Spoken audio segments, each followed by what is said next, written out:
안녕하세요. 몸으로 보는 세상 아모르바드 MC 박경림입니다. 반갑습니다. 네.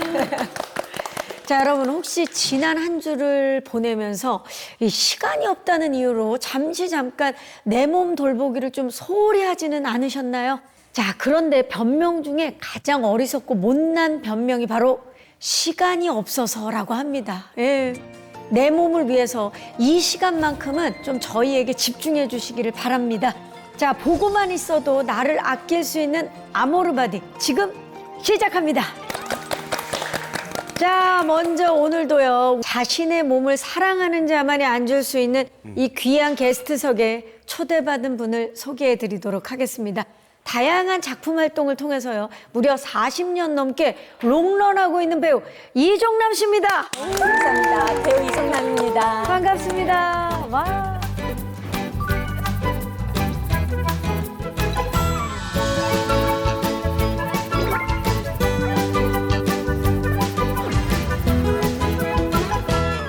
와, 진짜 고우세요. 왜냐면 저 어릴 적부터 진짜 안방극장에서 뵀었는데 외모며 에너지며 어떻게 이렇게 늘 한결같은지. 아유, 경림 씨가 이렇게 띄워주니까 오늘 더 힘차게 에너지 넘치게 활기차게 해야겠다는 그런 다짐이 드는데요. 제가 이렇게 연기 생활 한 40년 넘게 쭉 이어오면서 오늘은 저만의 아모르바디 비법을 여기서 이 자리에 한번 같이 허심탄회하게 얘기를 나누고 싶어 왔어요. 벌써 너무 기대가 돼요. 왜냐면 그 임성환 작가의 드라마 너무 많은 사랑을 받았던 결혼 작사, 이혼 작곡에서 보면 정말 우아한 사모님으로 이제 연기 변신을 하셨는데 오늘 그 모습 그대로 오신 것 같아요. 감사합니다. 자, 그럼 오늘의 화두를 던져볼 텐데 그 전에 꼭 필요한 게 있죠. 이 시간이 항상 가장 설레입니다. 나날이 이제 보는 재미가 더해지면서 이 시간을 또 기다리시는 분들이 꽤 있습니다. 네. 힌트를 드리도록 하겠습니다. 슈파, 슈파, 슈파, 슈파. 우렁찬 엔진 소리, 독수리, 오양제, 짠짠. 어떻게 아시겠어요? 오늘 힌트? 아니 내 몸을 지켜야 되는데 지구를 지키는 건가요? 뭐지? 독수리 운전은 우주를 지키는 아 겁니다. 우주입니까? 우주? 지구? 지구? 독수리도 건강은 지켜야 될 것 같긴 한데. 안 지켜야 되고. 어쨌든 건강을 지키는 게 우선인 것 같아요. 건강을 지켜야 된다. 독수리 오영재가 이 지구를 지켰듯이 우리도 지켜야 할 게 있습니다. 바로 아모르바디한 삶인데요. 그래서 준비한 오늘의 화두. 어떻게 지킬 것인가? 어떻게 지킬 것인가? 뭐 책 제목 같기도 한데요. 여러분은 평소에 내 몸을 위해서 이것만큼은 진짜 꼭 지킨다. 이거는 내가 무조건 지킨다. 저는 하루 20분 스트레칭. 20분 이건 스트레칭. 정말 하늘이 두둑나지 않은 한 어떻게든 지키려고 합니다. 아침에 일어나서 10분, 자기 전에 10분. 꾸준히가 이렇게, 제일 어려워요. 네, 이야기를 해도 지키시는 분들을 거의 보지 못했습니다. 저 같은 경우는 이제 가장 중요하게 생각하던 게 연기였거든요. 그래서 반짝 배우보다는 좀 오래 길게 롱런하는 배우가 되겠다는 게 이제 제 목표였는데 그러니까 어느 날 몸에 이상이 오기 시작하는 거예요. 병원에 갔더니 퇴행성 관절염이라고 그렇게 진단이 나온 거예요. 그 뒤로부터 안 되겠다. 관절을 지켜야 내가 산다 이런 생각으로 관절 건강을 지키기에 열심히 최선을 다하고 있어요. 철저하게. 선배님은 관절 건강을 꼭 지킨다. 그게 제일 중요해요. 저는. 그렇죠. 네. 자, 역시나 심사숙고 끝에 모셔온 오늘의 게스트답게 이종남 씨가 화두의 핵심을 진짜 꼭 찔러서 대답을 해주셨는데, 자, 100세 시대가 되면서 정말 오래 사는 것보다 중요해진 게 건강하게 잘 사는 거. 이거 아니겠습니까? 그렇죠. 그래서 오늘 이를 위해서 꼭 필요한 관절 건강에 대해서 이야기를 좀 나눠볼까 하는데 그 첫 번째 주제 바로 지키지 못한 자들입니다. 약사님, 이 관절 건강을 못 지키면 우리 인생에 큰일이 일어날 수 있다면서요? 여러분 2024년 12월 23일 날 기준으로 우리나라 초고령 사회에 진입한 걸 혹시 알고 계신가요? 65세 이상 주민등록 인구수가 전체 주민등록 인구수의 20%를 차지한다는 건데요. 이 초고령 사회에 진입하면서 함께 증가한 게 또 있습니다. 바로 고령자의 보행 사고입니다. 아무래도 연세가 이제 많으시니까. 실제로 2024년 교통사고 사망자 통계를 보면요. 사망자의 절반이 넘는 51.5%가 65세 이상 고령자라고 하고요. 2020년 기준으로 우리나라가 이 OECD 회원국 중에서 고령자의 보행 사망자 수 1위를 차지하기도 했는데요. 고령자의 이 보행 사고가 많은 이유, 바로 보행 장애에 있습니다.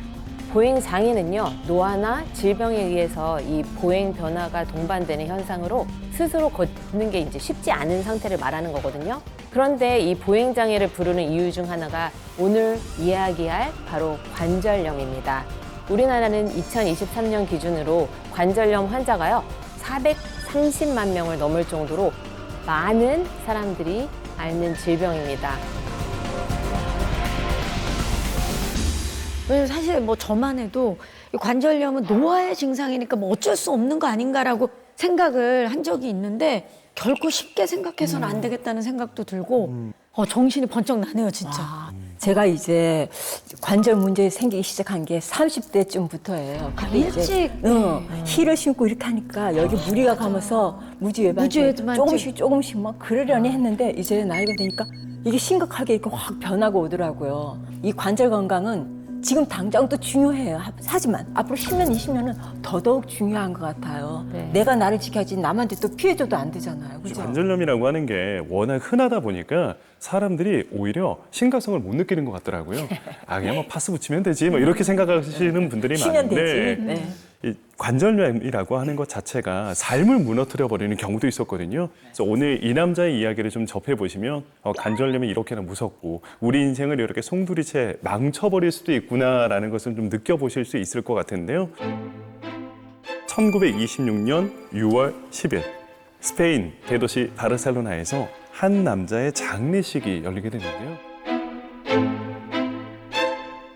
수많은 바르셀로나 시민들의 눈물과 헌사를 받으면서 세상을 떠났던 인물은 바로 안토니 가우디입니다.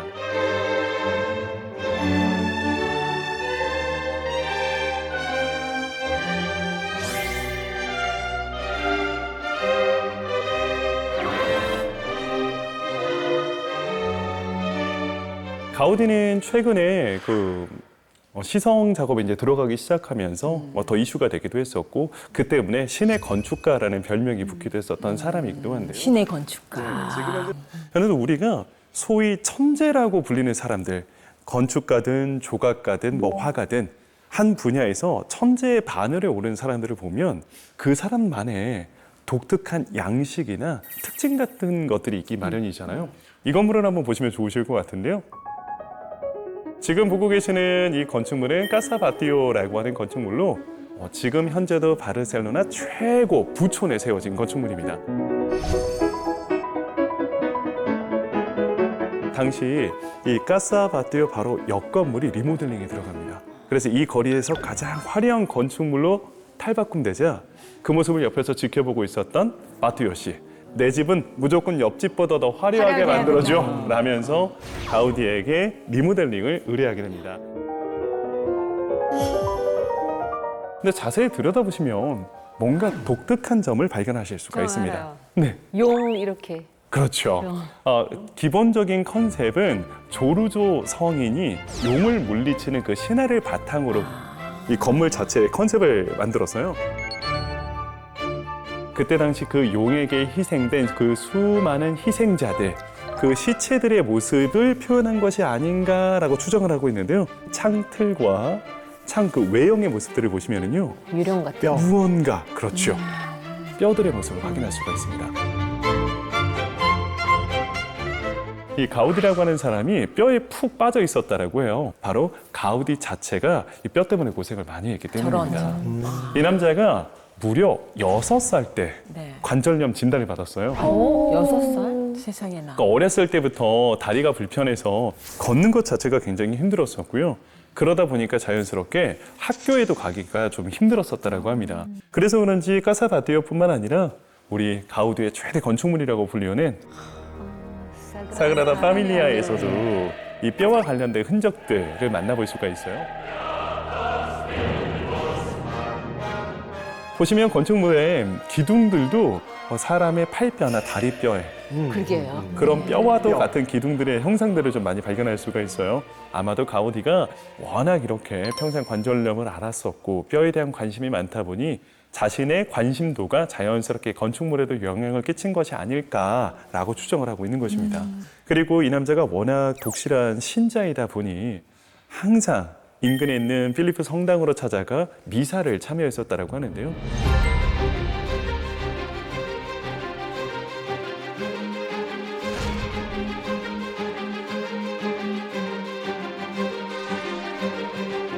기도를 하기 위해 이날도 업무를 마치고 이제 성당으로 향하던 도중이었는데요. 교차로를 건너다가 전차가 오는 걸 미처 피하지 못하고 치이는 사건이 벌어지게 됩니다. 사실 가우디가 오랫동안 관절염을 앓아왔었기 때문에 그 오는 전차를 보고도 기민하게 빠르게 피하지 못한 것이 아니냐라고 생각하는 사람들이 있는 거죠. 그런데 문제가 뭐였냐면 이 남자는 말년에 거의 수도사와도 같은 삶을 살았어요. 스페인 최고의 건축가였기 때문에 정말 막대한 재산이 있었음에도 불구하고 자기를 위해서 돈을 쓴 적이 거의 없어요. 그러다 보니 평소에 입고 있는 옷은 그냥 남루한 자켓. 더군다나 이 남자가 신분증도 지참하고 있지 않은 상황이다 보니 사고를 당했을 당시 주변 사람들은 거리에 불황자라고 생각했어요. 거짓말하라. 지나가던 두 행인이 아니 그래도 빨리 병원에 보내야 되지 않을까라고 가우디를 들쳐업고 택시를 잡으려고 하는데 그 시트가 지저분해질까 봐 아무도 안 태워줘. 택시들이 승차 거부를 하기 시작합니다. 결국 가우디는 변변찮은 치료조차 제대로 받지 못한 채 이틀 뒤인 6월 10일 허망하게 세상을 떠나버리게 됩니다. 근데 제가 이 얘기를 듣는 내내 속상한 게 평생 관절염에 시달렸다고 하니까 얼마나 힘들었을까 진짜. 너무 내가 생각해도 아파요. 온몸이 쑤시고 뒤틀리는데 제가 설거지 하다가도 어떻게 무리가 되면 이게 좀 이렇게 뒤틀리더라고요. 얼마나 고통스러운데. 근데 저분은 거의 6살 때부터 그런데도 저렇게 훌륭하고 어마어마한 그 건축의 역사를. 아니 뭐 가우디가 워낙 위대한 건축가인 건 알았는데 이런 또 뒷얘기, 네. 아픔이 이 있네요. 뒷이야기를 듣고 나니까 더욱더 그의 작품이 더 큰 의미로 좀 다가오지 않나라는 생각이 드네요. 자, 그런데 이 관절 건강을 지키지 못해서 이 관절염 통증에 시달렸던 사람이 또 있다면서요, 셰프님? 아, 네. 이 아름다움 뒤에 끔찍한 고통에 시달리면서 평생을 살았던 사람인데요. 풍성한 음식이 차려지고 많은 사람들이 모인 한 생일 파티장에서 휠체어를 탄 한 여자가 등장합니다. 네, 바로 이 사람인데요. 혹시 누군지 아시겠어요? 알겠다고 네, 아시겠죠? 이분은 바로 너무 아름다워. 세계의 미모라고 불렸던 엘리자베스 테일러. 엘리자베스 테일러는 우리 세대에서 아름다움의 대명사 그런 배우잖아요. 누가 엘리자베스 테일러 분위기만 조금 닮았다 그래도 이거 굉장한 칭찬이거든요. 네. 영화 클레오파트라. 네. 누가 버지니아 울프를 두려워하는가, 네. 말괄량이 길들이기, 이런 영화들 잘 알려져 있는데요. 엘리자베스 테일러는 2번의 아카데미 여우주연상을 수상했고요. 뭐 베를린 영화제에서도 수상을 하고 정말 뛰어난 실력을 가진 배우이기도 하고요. 그것보다도 이 아름다움으로 우리들에게 매우 잘 알려져 있는 사람입니다. 이 엘리자베스 테일러는 사실 음식을 굉장히 또 좋아한 배우기도 했어요. 클레오파트라라는 영화 로마에서 촬영한 걸로 아는데 그때 이 지금으로 치면 밥차 개념을 처음으로 도입한 게 엘리자베스 테일러입니다. 이 헐리우드에 있는 자기가 자주 가던 식당의 음식들을 공수를 해다가 먹을 정도로 음식도 굉장히 좋아했었고 그러다 보니까 셰프들도 이 여배우를 너무나 좋아했던 그런 배우이기도 했었어요. 이 먹기를 좋아했던 엘리자베스 테일러. 그럼 참 건강하기만 했을까요? 예, 그랬으면 좋았을 텐데 아이러니하게도 한 인터뷰에서 제 몸은 정말 엉망이에요 라고 할 정도로 고통에 시달렸습니다. 엘리자베스 테일러는 생전에 폐렴부터 뇌종양, 피부암 등을 앓았을 뿐만 아니라 맹장수술, 기관지 절제술을 견뎌내야 했고요. 또 자궁적출 수술도 견뎌야 했습니다. 그중에서 평생 고통을 안게 했던 병이 있는데요. 바로 허리 통증과 관절염. 엘리자베스 테일러는 선천적으로 척추가 비는 척추 측만증을 가지고 있었고요. 원래도 약하고 뒤틀려 있던 척추는 12살에 노건의 천사라고 하는 영화를 촬영하던 중에 낙마를 하게 됩니다. 네, 낙마를 하게 되면서 이 더 심각한 상황에 이르게 됩니다. 그런데 이렇게 허리가 뒤틀려 있다가 보니까 또 다른 병도 따라오게 된 거죠. 바로 관절염. 네, 관절염인데요. 1994년에는 왼쪽 고관절, 그리고 1995년 다음 해에는 오른쪽 고관절 수술을 받게 됩니다. 앞서 보신 사진처럼 말년에는 혼자 걷지 못해서 휠체어까지 타고 다녔습니다.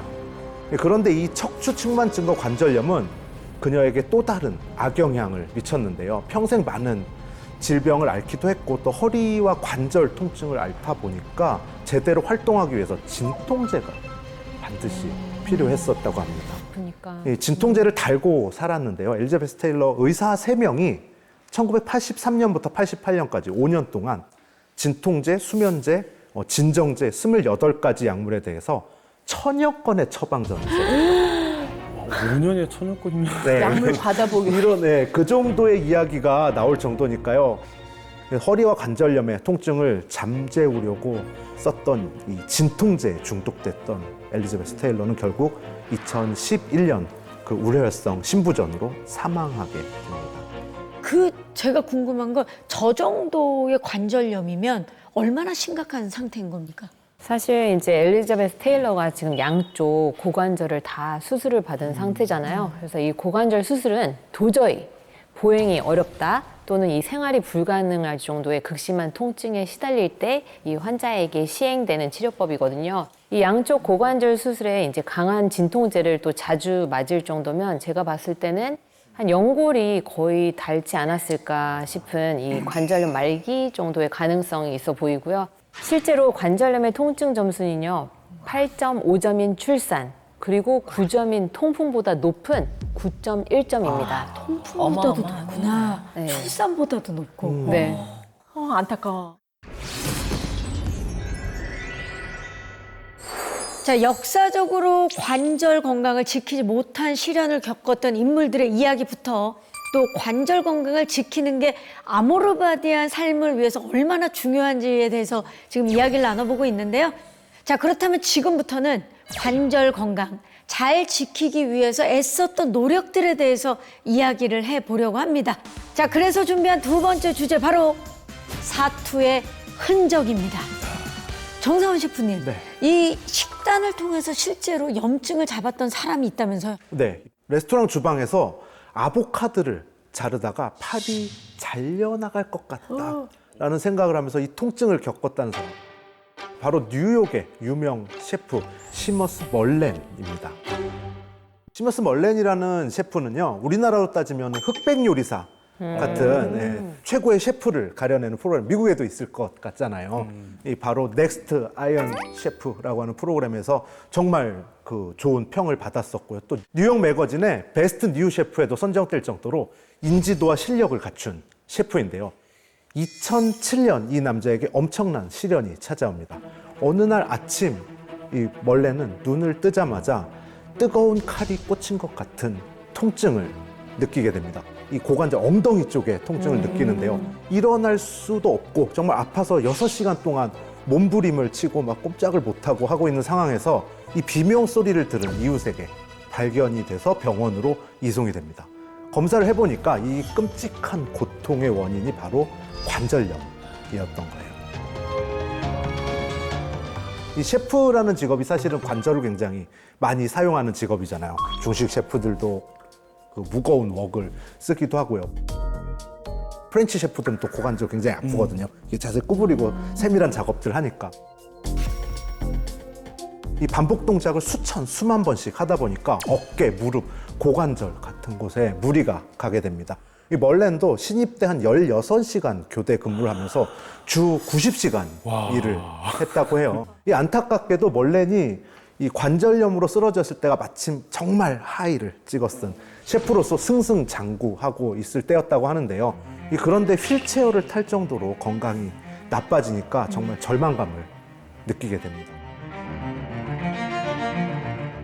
이 관절염을 잡을 방법이 없을까 고민을 하다가 이 사람의 전공이 아무래도 음식하는 거잖아요. 그러면 요리. 음식에서 답을 찾아보자 이 생각에 이르게 됩니다. 그래서 염증을 일으키는 정제당이나 글루텐, 뭐 가공식품은 멀리하고 자신의 전문 분야인 또 스페인 요리에서 좋은 재료들 많지 않습니까? 올리브, 토마토, 아몬드, 그리고 잎이 많은 채소, 멸치나 정어리 같은 좋은 기름을 가진 생선을 주재료로 식사를 하게 됩니다. 이 시머스 멀레는 염증을 없애는 걸 도와준 음식들에게 히어로 푸드라는 이름을 붙여줍니다. 그리고 건강을 회복하고 나서는 히어로 푸드로 만든 요리법 책도, 레시피 북도 냈고요. 이 푸드 레시피를 소개한 책에는 18가지의 히어로 재료를 가지고 130가지의 히어로 요리를 만들어냅니다. 뭐 이 18가지 재료라고 하는 거는 뭐 사실 아주 특별한 무언가를 찾아냈다기보다는요. 올리브, 뭐 오이, 달걀, 닭고기 같은 양질의 고기들, 당근, 콩, 통곡물. 우리도 지금도 굉장히 좋다고 생각하는 재료들이잖아요. 그런 재료들을 가지고 천천히 또 제대로 조리하는 방법들이 총 망라가 되어 있습니다. 그 결과 놀라울 만큼 건강이 회복이 되기 시작하는데요. 관절염을 극복해낸 셰프, 아픔을 극복해낸 셰프로 많은 사람들에게 이 건강법을 알리고 있다고 합니다.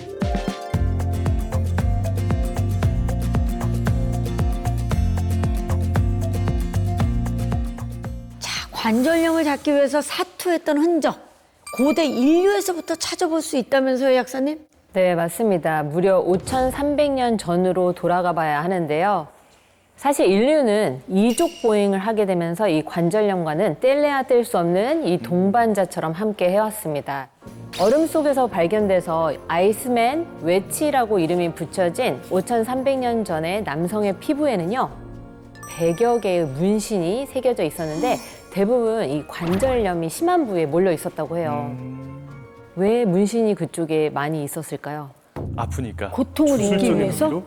맞아요. 당시 이제 치료법이 없었기 때문에 이 문신을 새기는 주술적인 치료로 관절염의 통증을 견뎌내 보려고 했던 건데요.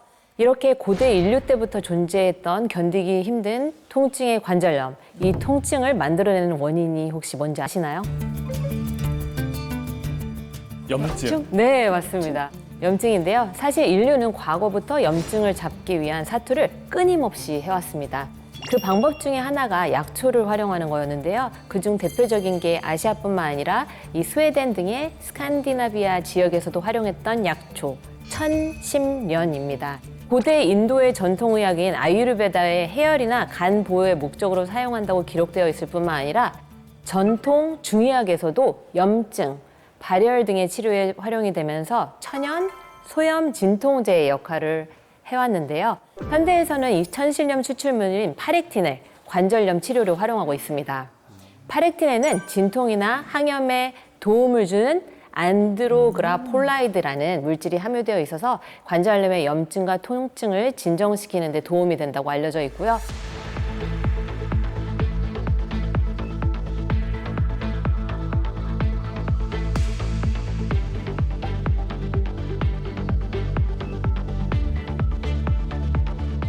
저는 근데 약사님 얘기 듣다 보니까 안도의 한숨을 살짝 쉬었어요. 왜냐하면은 파렉틴이라고 있잖아요. 그거를 제가 먹고 있어요, 지금. 근데 확실히 이 통증을 잡아주는데 도움이 되는 것 같아요. 붓기도 좀 그렇고. 역시 이 아모르바디에 초대된 분답게 아주 관리를 잘하고 계시다라는 생각이 드는데, 근데 이렇게 말씀 듣다 보니까 뭐 멀렌 같은 경우도 그렇고 요즘에야 사실 뭐 관절 건강 지키는 이 식단을 뭐 온라인으로 찾아볼 수 있어요, 인터넷으로. 그러니까 좋은 정보를 쉽게 구할 수 있는 방법들이 많은데 예전에는 사실 그러지 못했잖아요. 사실 지금은 뭐 수술이라든지 뭐 치료제라든지 어떻게든 그래도 도움을 받을 수 있는 방법들을 찾아보면 있을 텐데, 과거에는 제대로 된 뭐 치료법이라든지 뭐 도움받을 수 있는 것들이 전혀 없었던 시절에는 속수무책으로 당해야 할 수밖에 없었던 상황이었어요. 그런데 그런 상황 속에서도 자신만의 방법으로 이 관절염과 사투하면서 그 증거를 작품으로 남긴 위대한 거장이 한 사람이 있습니다. 먼저 작품을 보시면 좋으실 것 같은데요. 보시는 두 그림은 각각 한 화가가 그렸던 작품입니다. 일단 화풍의 차이를 벗어나서 물리적인 차이를 한번 살펴보시면 좋으실 것 같아요. 작아졌네요. 그렇죠. 왼쪽에 있는 작품 같은 경우에는 한 40호짜리 그림이거든요. 세로 길이가 한 1m 정도 되고요. 가로 한 70cm 정도의 한 이 정도 사이즈 정도 되는 큼지막한 그림이라고 보시면 되는데요. 우측편에 있는 작품 같은 경우에는 한 2호 사이즈 정도 됩니다. 20 곱하기 20cm 정도 사이즈. 네, 좀 작은 작품이죠.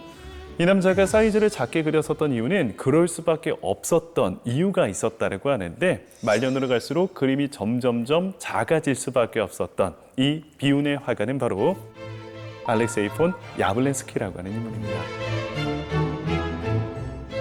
러시아 태생의 독일 쪽에서 주로 활동을 했었던 화가입니다. 우리에게는 조금 생소할지는 몰라도 20세기를 대표하는 추상 표현주의 화가로서 칸디스키와 함께 우리 청기사파로 잘 알려져 있는 화가이기도 해요.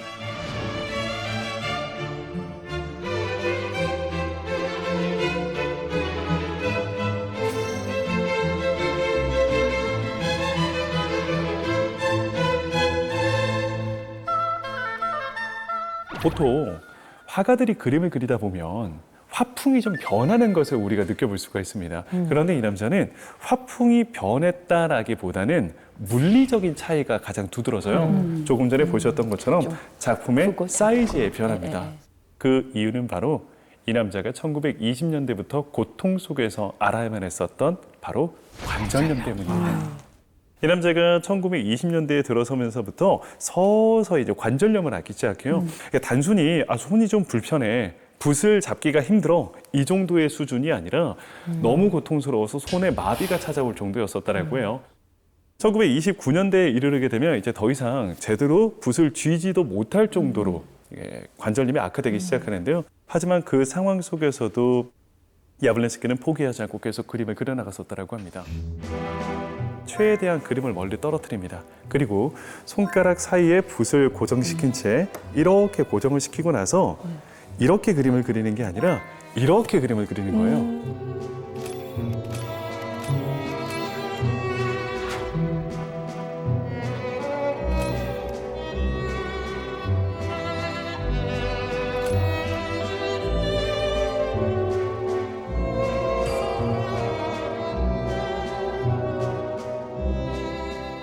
이 남자가 그 고통스러운 관절염 속에서도 그림을 무려 1000점을 넘게 그렸었다고 합니다. 와, 인간 승리네요. 와. 정말 예술가들의 이 열정을 보면 정말 이게 인간으로 살 수 있는 작업인가 싶을 정도로 아무리 작은 사이즈라고 해도 4년이라는 시간 동안 1000점의 그림을 그려왔다라고 한다는 것은 쉬지 않고 그림을 그려왔고 동시에 그 고통을 끝없이 참아내면서 계속 작품 활동을 이어갔다는 것만 보더라도 정말 대단하다라는 감정을 뛰어넘어 경이롭다라는 생각이 들기도 하는 것 같아요. 이야기를 듣고 막 상상을 하니까 진짜 엄청나게 불타는 그 창자콘으로 관절염에 정면으로 맞섰다는 거잖아요. 그렇죠. 저희가 아모르바디를 통해서 사실 뭐 장애나 현실의 장벽에도 불구하고 의지를 놓지 않는 사람들 그리고 예술가들 좀 많이 만나게 되는데 이야기를 듣고 이 야블렌스키의 그림을 다시 보니까 저 작품 속에서도 이제 고통이 사그러들지 않는 열정과 숭고함이 다시 한번 좀 느껴지는. 이번에는 오늘의 주인공을 수사할 시간입니다. 이종남 씨, 네, 저희의 수사에 응하시겠습니까? 그럼요, 당연하죠. 굉장히 해맑은 분이 오셨어요. 예. 프로파일러 분들 진행해 주세요. 들리는 소문에 따르면 매일매일 돌리고 또 돌린다라고 하시는데 도대체 뭘 돌리시는 거죠? 청소기도 돌리고 세탁기도 돌리고 강아지 돌리고 많이 돌려요. 평소에 따지고 집착하는 버릇이 있다고요? 따지고 집착 좀 할 때는 좀 하죠. 네.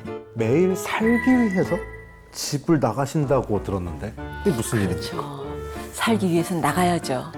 저는 살기 위해서 나가고 있어요.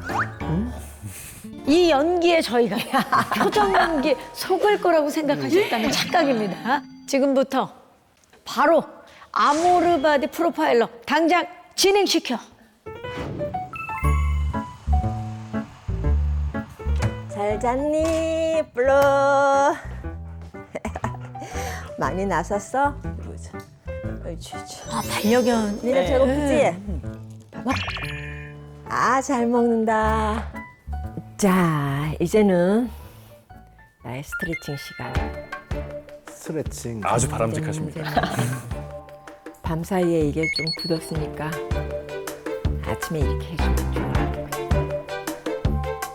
그리고 발가락도, 엄지 발가락도 이렇게 해주는 게 자꾸 좋다 그러니까 이제 하는 거예요.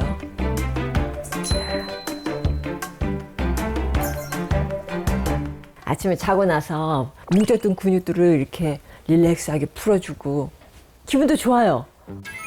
오, 이게 고관절이 아주 시원하다니까요. 이렇게 동그랗게 돌려주셔도 좋긴 한데. 다음에 그것도 추가해 볼까요? 네. 발도 좀 많이 좀 이상하게 생겼거든요. 이게 무지외반증이 좀 심한 거예요. 젊었을 때 변형이 좀 많이 오셨네요. 그러다 보니까 일상생활에 지장이 있어요. 손가락도 욱신하면서 뭔가 불편하고 뻑뻑한 게 퇴행성 관절염으로서 이 마디마디가 조금씩 변형이 오는 거예요. 살짝 이렇게 변형이 오더라고요. 앉았다 일어났다 할 때마다 뜨끔뜨끔한 거예요. 그러니까 무릎도 좀 안 좋고 갱년이 되면 나도 뭐 예외는 없는 거죠. 자, 다음에는 테이블 뽀? 보자기? 뭐죠? 보자기?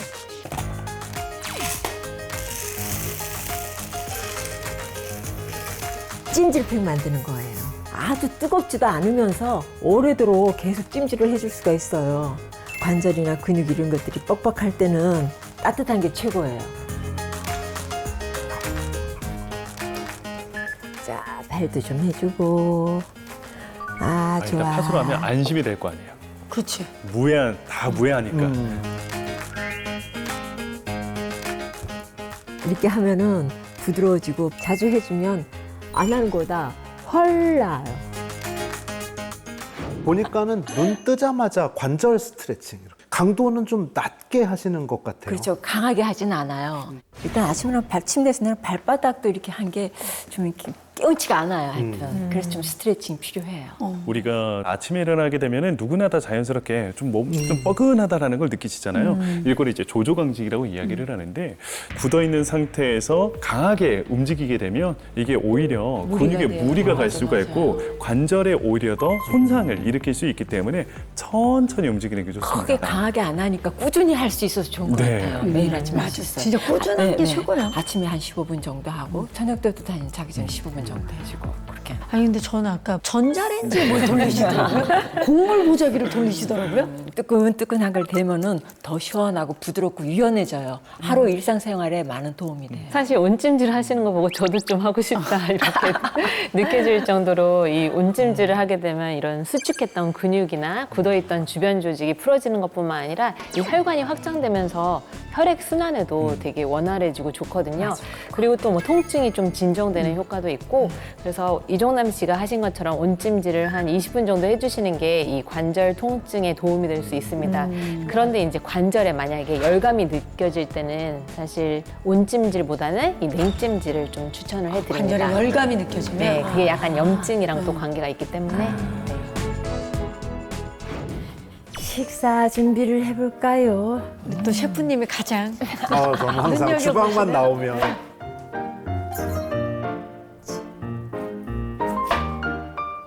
이번에는 여기 닭가슴살이 있거든요. 닭가슴살을 이용한 월남쌈. 그리고 또 이 케일과 바나나를 이용한 스무디. 간단한 아침 식사예요. 어느 집에나 다 있는 채소들이잖아요. 오이, 파프리카, 당근, 양배추.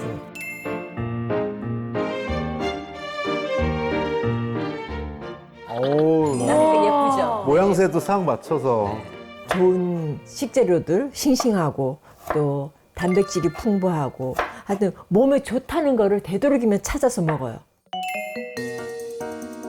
바나나는 이제 설탕 대신에 넣는 거거든요. 제가 이제 당뇨는 아닌데 직전이니까 조심하라고 지난번 건강검진에 그러더라고요.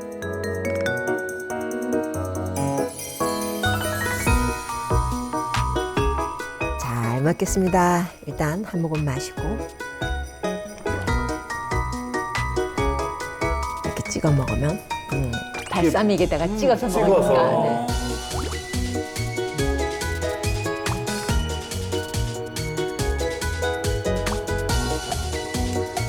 식사 끝났네. 잘 먹었습니다. 다시 또 건강을 챙기기 위해서.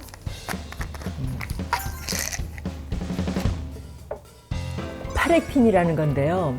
1010년이라는 식물 가지고서 거기서 추출해서 만든 거거든요. 엄청 불편했거든요. 욱신거리고 아프고 하니까 뭐 좋은 방법이 없을까 하고서 찾아보니까 이게 통증도 많이 완화가 되고 그리고 관절 이런 데도 좀 많이 부드러워지고 해서 일상생활하는데 굉장히 도움이 됐어요. 그래서 앞으로도 꾸준히 챙겨 먹으려고 계속요.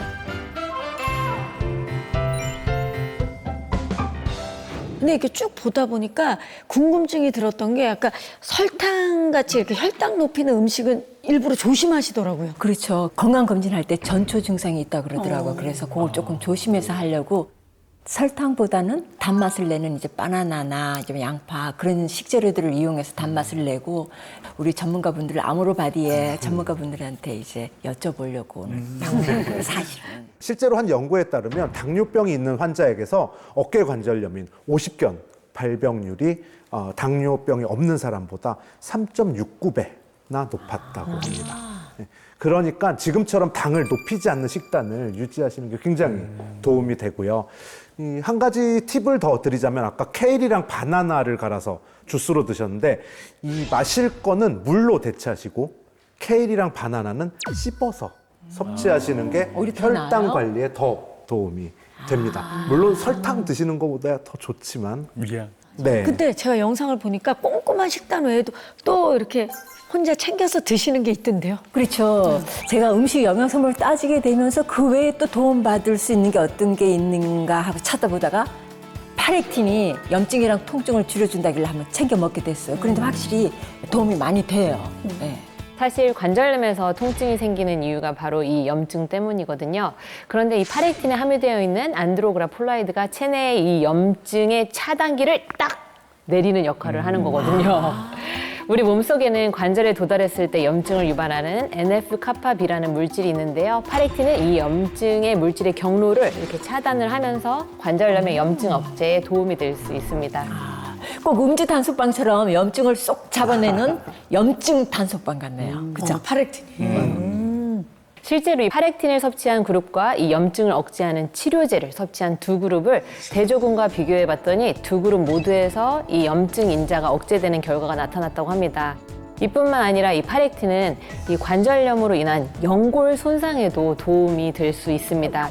이 무릎에 골관절염을 유발한 쥐에게 이 파렉틴을 투여를 했거든요. 그랬더니 이 손상된 연골이 회복되는 결과를 보이기도 했습니다.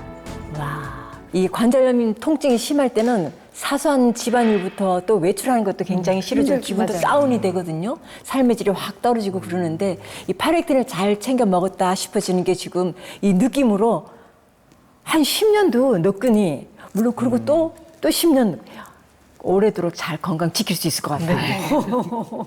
네, 그렇다면 정말 다행인데요. 말씀하신 것처럼 통증은 삶의 질과도 연결되어 맞아. 있죠. 네, 그런데 관절염 통증이 겪어보지 않으면은 모를 정도로 정말 심각합니다. 네, 관련된 논문을 찾아보니까 골관절염이 있는 환자는 자살, 충동 위험률이 정상인보다 90%나 높을 정도라고 하더라고요. 네, 이렇게 통증이 심하다 보면 당연히 삶의 질도 낮아질 수밖에 없는데요. 한 조사에 따르면 관절염 환자의 삶의 질 점수는 평균 0.68점으로 암 환자들 있죠. 이분들의 점수 0.75점보다 낮았다고 합니다. 그런데 이때 파렉틴이 도움이 될 수 있다고 합니다. 무릎, 골 관절염이 있는 남녀에게 12주간 이 파렉틴을 섭취하게 했더니 관절 통증은 약 40%, 뻣뻣함은 약 46% 감소한 반면에 이 운동 능력은요, 약 30% 증가해서 이 워맥 지수가 총 32.7% 개선됐다고 합니다. 그러니까 이 파렉틴 섭취 후에 삶의 질이 나아진 거죠. 그죠? 블루야, 이제 산책 가자. 자, 산책 가려면은 엄마 신발을 편한 걸 신어야지. 힐이 정말 많네요. 근데 촬영할 때만 신으면 요새는 못 신고 다녀요. 보이세요? 엄청 높죠? 이런 거를 신었어요. 그런데 이런 거는 또 촬영 때는 또 필요할 때가 있거든요. 요새는 평소에는 이런 거 잘 못 신어요. 촬영용으로 그렇게 신는 거죠. 지금은 강아지하고 산책 나갈 때 아주 편한 운동화. 그래도 화려한데요. 가자.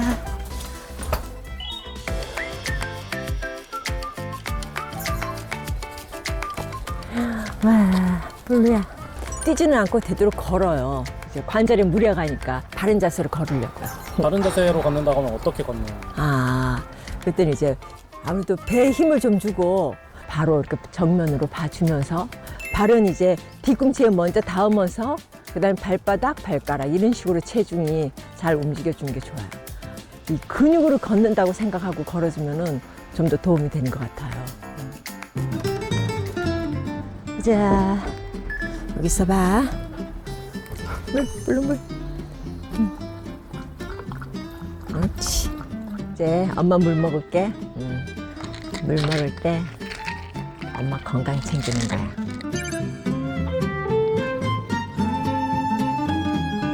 저 움직이고 또 관절을 막 사용했으니까 파렉틴을 또 챙겨 먹어준 거죠. 보충해줘야죠. 아프면 일단 운동하기 싫죠. 나가기도 싫고 좀 더 누워있고 싶고 뭐 청소를 하고 싶은 생각이 안 나요, 집에서도. 이렇게 자꾸 수시로 보충해 주니까 아무 걱정이 안 돼요. 일단 통증이 없으면 사람이 또 바지런해져요. 또 한 가지를 더 할까? 열심히 하죠? 네, 진짜 관절 근육 엄청. 이게요, 페렉틴 밤이라고 아까는 먹어줬지만 관절이 이제 갑자기 좀 뻣뻣해지거나 뭔가 욱신거리고 안 좋아질 때 발라주면은 편해져요. 자극적이거나 화끈화끈하거나 화한 냄새가 나거나 그렇지가 않아서 갖고 다니면서 바르기 편해요.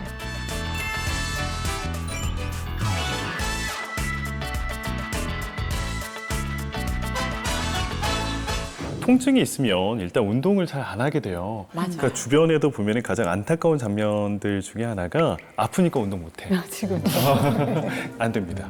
근육 빠집니다. 아프니까 그때 해야 되는 거예요. 맞아. 그렇죠, 맞죠. 근육이 받쳐주지 못하거든요. 그럼 관절은 더 많은 힘을 받아야만 해요. 그러면 몸은 더 안 좋아질 수밖에 없거든요. 악순환이에요, 악순환. 네, 악순환이 계속 반복되는 거기 때문에 너무 완벽하신 것 같아요. 아침에 일어나서 스트레칭 딱 끝내주시고 건강식으로 식단하시고 이렇게 가벼운 산책으로 운동까지 마무리 딱 하시고. 네.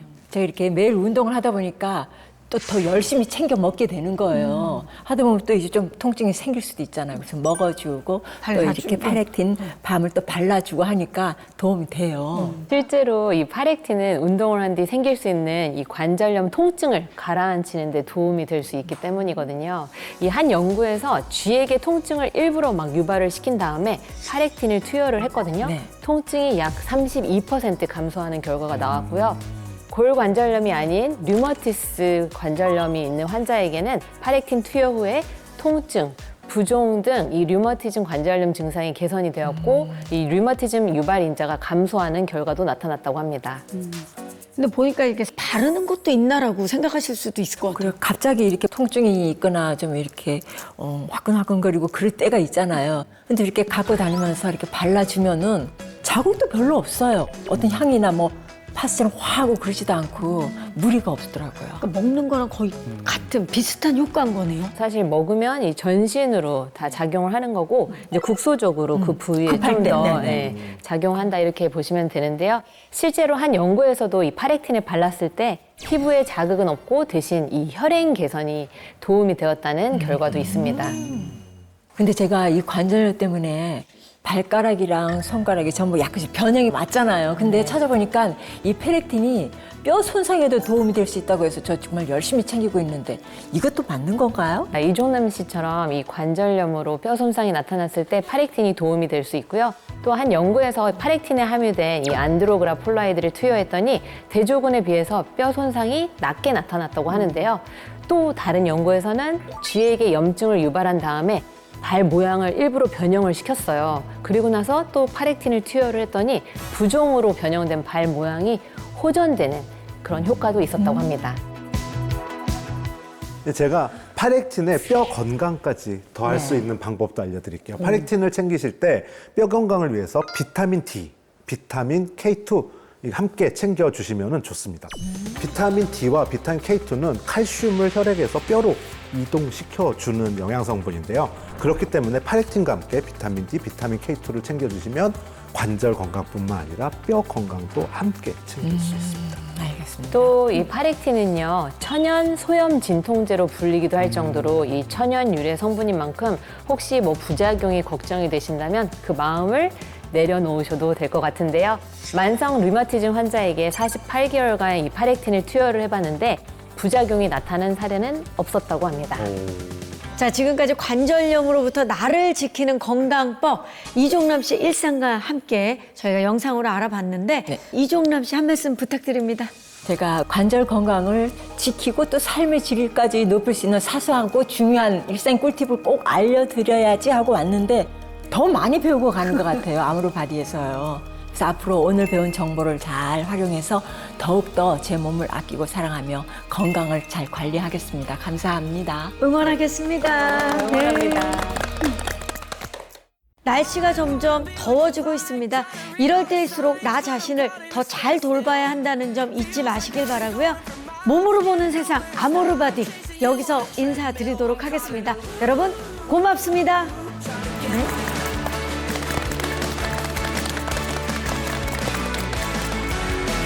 즐거운 프로의 세상 Play the next channel A